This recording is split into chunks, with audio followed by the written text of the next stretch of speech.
This episode of Power Women of the Trades is also brought to you by Forrest Perry of Forrest Perry Digital Marketing. Want to generate more leads for your service business? Trust his team to deliver quality new customer leads and protect your brand online. Check out perrymarketing.com today. Most businesses' online presence is boring, and by being boring, they're losing out on potential sales and customers. Being interesting and exciting is what draws customers in and gets them to buy from you. But it's hard to be interesting online when you're focused on running your business and taking care of your customers. It doesn't have to be this way. We have the key to unlocking the solution to your problem. Key Heart Marketing can help take your business from boring to brilliant on social media. We can vouch for them. They run our podcast socials. If you want to have a strong social media presence that allows customers to know, like, and trust you, connect with Key Heart Marketing at keyheartmarketing.com. Hey everyone, this is Eric Thomas with Rival Digital, and I am proud to announce that we are the newest sponsor for the Power Women of the Trades podcast.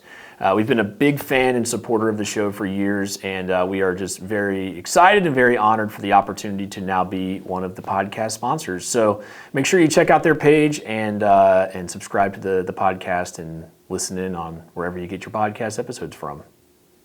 Rival Digital is a full-service premier digital marketing agency for the home services industry. We offer everything from website design, search engine optimization, online advertising, public relations, and more.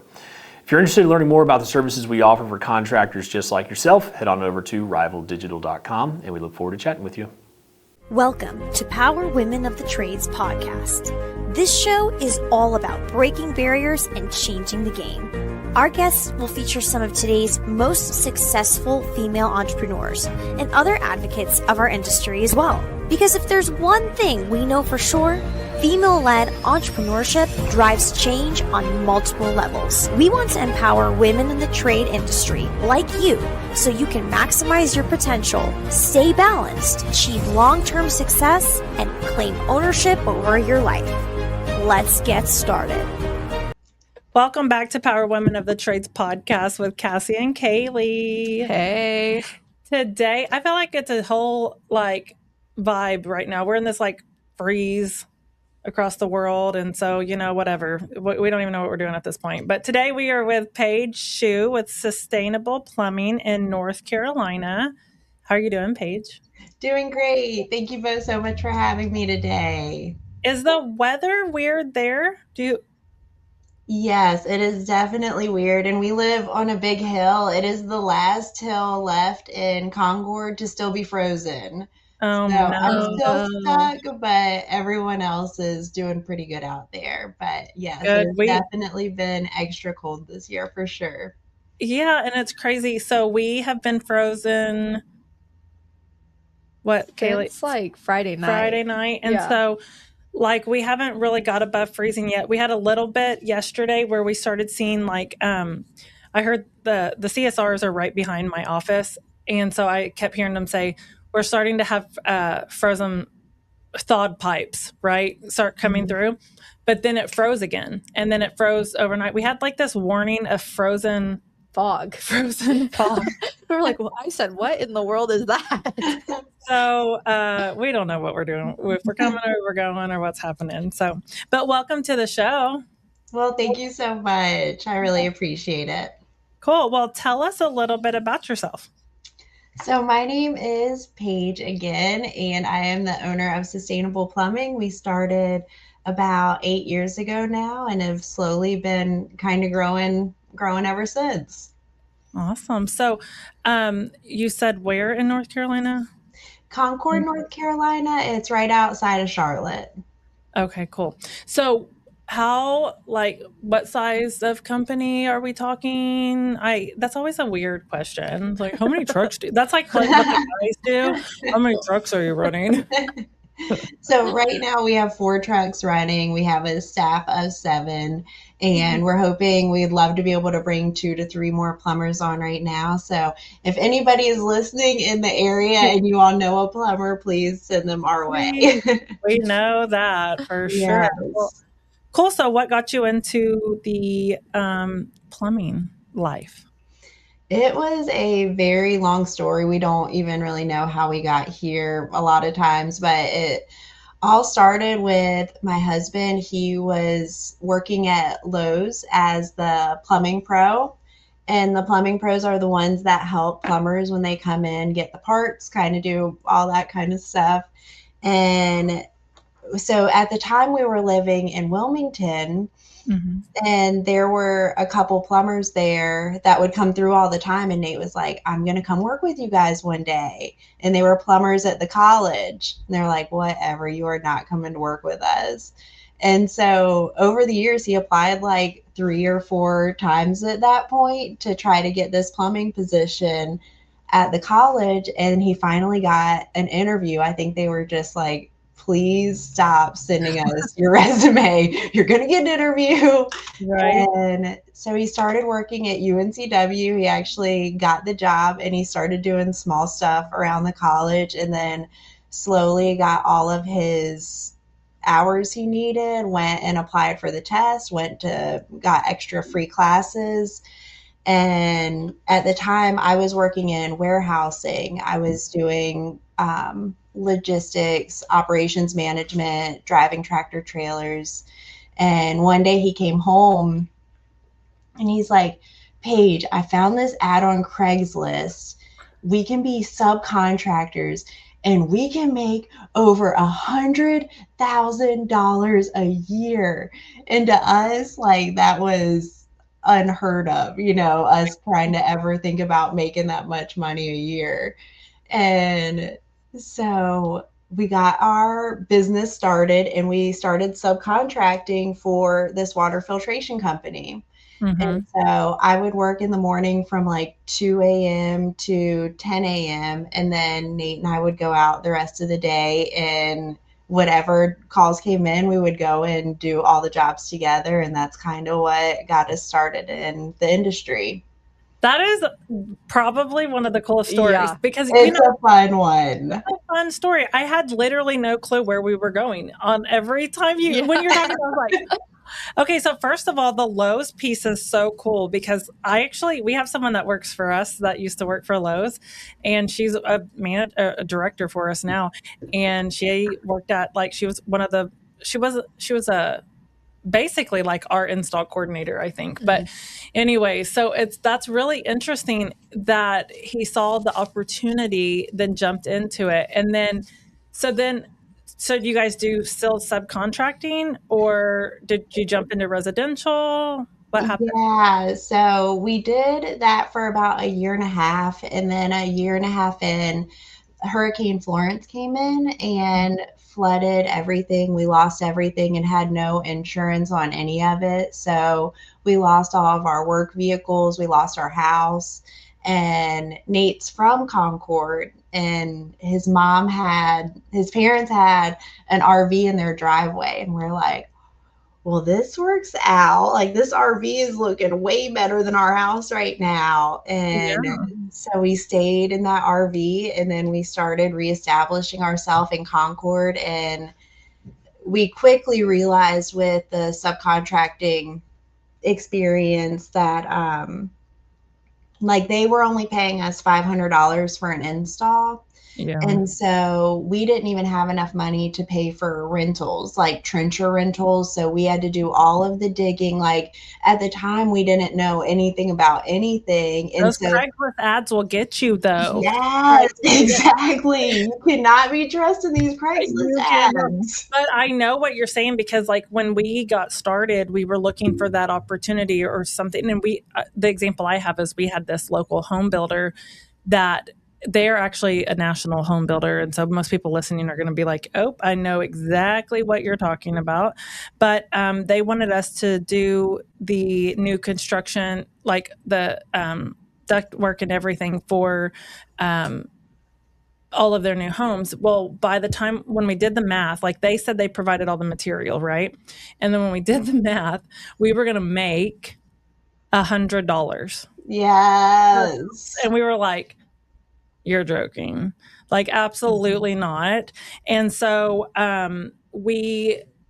but you're like, okay, but I need to get my name out there and I need to have jobs. And then you almost like sell your soul, because you're just like, okay, well, I'll take the $100 or I'll take the $500. And then, trauma. We need all therapy for that, I guarantee you. Yeah, and comparatively, when you're starting to change your mindset, like to us, it's like, okay, we could do 4 installs in a week and we would make more than we would on our W-2, but we really were not thinking that you don't realize you don't get all of that, and that there's all of these other costs associated with it. So It's yeah, funny it was 'cause definitely a great learning experience though, because we didn't have to go get the leads initially. Like it really was a good way for us to kind of get our foot in the door without figure it out. Yeah. the stressors of all the different other aspects of business. Yeah, anytime I see someone like new local pop up, or we had someone come talk to us one day and he's like, one of my former coworkers, wants me to come work for him, and he's doing this new construction stuff. And I was like, tell me about it. Yeah, have fun. And I start talking and I'm like, and I'm like, listen, I ain't dogging on anyone. If you want to try. But this stuff's hard, okay? And when you are getting brand new in that, you can't promise an employee anything, because you can barely promise that you're going to eat. Exactly. Yeah. All of the above. And then you're like also a repo man, maybe, and the deck and the tax, like you're knocking on doors for money and they're dodging you left and right and then blaming you for things you didn't do so they don't have to pay you. I'm telling you. And then you have to like create all of these processes to protect yourself from all of this. I mean, it really is this huge learning experience that you keep running into situations like that. And you're like, okay, so next time, how do I make it where that doesn't happen again? And how do we protect ourselves? It's been just a huge learning experience that way. So I think that leads me into my next question is like, what did all of that teach you when you started completely over? The hardest thing that we learned when we completely started over and switched from mostly subcontracting to doing everything is truly how many hats it takes to wear to have a successful business, and how many gaps we had in our business because of the consistency of the other work. So it really forced both of us to have to grow individually in a lot of different ways in order to bring all the leads in, figure out how to get our name out there, figure out how to be trusted in the community. And so, yeah, it's definitely been a lot of great learning experiences starting over for sure. What's your day-to-day look like now? Because you used to go out on jobs, but what do you do now? Now I am primarily in charge of the growth and development of the business. And so we have an operations coordinator. She really helps to make sure all of our operations are taken care of. All the guys have everything that they need in the field. And so ever since we brought her on, it's freed me up to really be able to start thinking, okay, like, what is the next company we're going to purchase? What is the next way we're going to be able to recruit more talent in that's top talent that really gets our culture and enjoys working with us? So now my day-to-day really consists of a lot of finding the puzzle pieces kind of and figuring out how to fix these bigger long-term problems that we have to kind of try to get ahead of all of that. For sure. What do you think?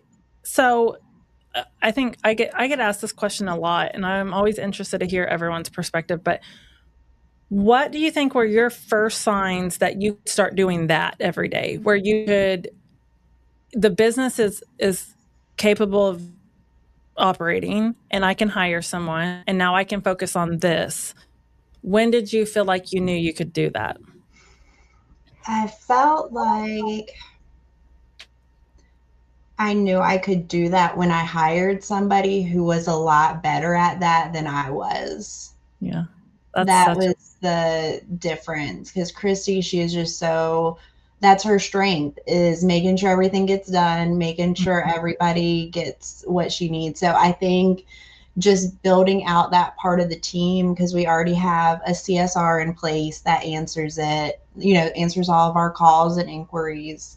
So I think just having that solid extra support in operations is what has allowed me to really start thinking more strategically about the business and bigger steps that we can take. Yeah, that's so there's so many people, like business owners, like in business you kind of have to have control issues to some degree so you can get things done. But then eventually what happens a lot of times is people aren't willing to acknowledge when someone is smarter than them in a certain area. And then they get like intimidated and fire them. And it's like, you want everyone that works for you to be smarter than you in some way. In all the ways, every way, I want them to be so much better than me. And that's what I'm looking for. Yes. But I found that women are a little bit better at it, that like letting the ego, not having like such an ego thing with it, and are just like, hey, yeah. But sometimes with men, it's just like, no, you can't be smarter than me because I'm the owner.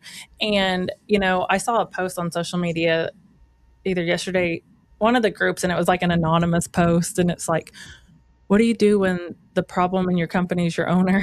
I was like, well, that's always the problem, isn't it? Yeah, I mean, like when you really boil it down, that we are always our own worst enemies. Yeah, and then you kind of like, we got to put ourselves in our place sometimes of like, our team's doing a good job and they're capable of what they're doing, and I hired them to do what they're doing, and I've got to let them freaking do it, but I think that's a good perspective of saying like, I did that and I let it happen that way. But man, I've talked to people sometimes, and I know Kaylee too, like we'll be like, still like, how did you know? And I'm like, well, I had to trust the process. There is a lot of trust that you just have to, sometimes blindly trust too, that it's going to work out the way that I have set it in motion to, even though it doesn't feel like it right this second. Yes, I was talking with another gal. She owns a restoration company recently, and we were talking about making like the next hires and how like you make that decision. She's like, we're talking about on paper, when do you know is that point to do it? And I'm like, I don't even look at the paper. Like, I'm just going off of gut. And if it feels like somebody that's a great fit and I would be sad not to have on my team, I'm going to figure out a way to make the dollars work for it. But like when you find those people, and I think there's a lot of circumstances where you really just got to go with your gut in those circumstances, even if it might, We have a really cool story of this happening one time. So our business coach was in town. It was like last April or so. And this guy walks in for an interview, and our business coach is here, right? And this guy walks in for an interview, and we interview him. And then one of our directors, Aspen, comes out, and she's like, I just interviewed this guy and he's really good, but I don't have an install or a HVAC service van open right now. And I don't have this, but he could do this and this. And our business coach said, what's it going to cost you if you don't hire him? Exactly. And she was like, she paused. And so we hired him. And then within like 3 months, he was a service manager for us. Now he's a service manager for us. And it's like, so when we were doing our business planning for this year in December, we were planning what, all of our stuff's going to look like. Right. And we're like, we were telling him like, you work here because our business coach said, what would happen if we don't hire you? But if he wouldn't have done that, we were giving ourselves a lot of excuses. Like we knew we needed him. We knew that he fit every box. Right. but we were more worried about a vehicle. And from that experience, we now are like, I don't care about the vehicle. Like, we'll buy one, we'll figure it out, you know? And on top of that, one thing that really changed my perspective in that was the fact that, because yeah, that is always the scary part, is how are we going to make that even work per se? But then I think of, would I be happy not ever having any more vehicles? Like, is this as far as I want to get? And it's like, no, I don't want to just get to this point. I have to get another vehicle at some point. So why not now? Like, why not this be that moment instead of keep pushing it and pushing it for that right moment? But yeah, I think there's a lot of just, you got to do it. You got to do it. You got to always have the door open, always be interviewing, and always be willing to like shift and make changes if you have to. And then sometimes, unfortunately, you know, so, and I think it's, you know, we have to be honest with our team sometimes. Sometimes someone might walk in that's your replacement. Unfortunately, we don't ever really plan for that. But if we're not operating every single day, and, you know, our commitment as your employer is to give you jobs, right? But your commitment is to do the job. And, you know, it's just the way it goes. But especially in our space, like you said at the beginning, you could use a few more plumbers now, right? And they're so hard. It's so hard. One day I told our guys, I'm like, or one of our managers, I'm like, hey, if you find the fishing pond that has like all the really good plumbers in it, let me know. I'll stay there all day. Hang out all day. But we haven't found it. So quit yelling at me. Yeah, we're really trying over here, okay? Yeah. But again, it's one of those things where as employers, we have to continually figure out, okay, where are we missing it? You know, like, where are we missing the mark, and how do we go find them creatively, and how do we go around what everyone else is doing to figure out, like, there's always that aspect of it of just continually improving the processes. But yeah, if you figure it out before I do, you let me know. This has been Power Women of the Trades. Like what you hear so far? Leave us a review in Apple, and make sure to listen to our other episodes wherever you enjoy listening to your podcasts. Thanks for listening, and we'll catch you on the next one.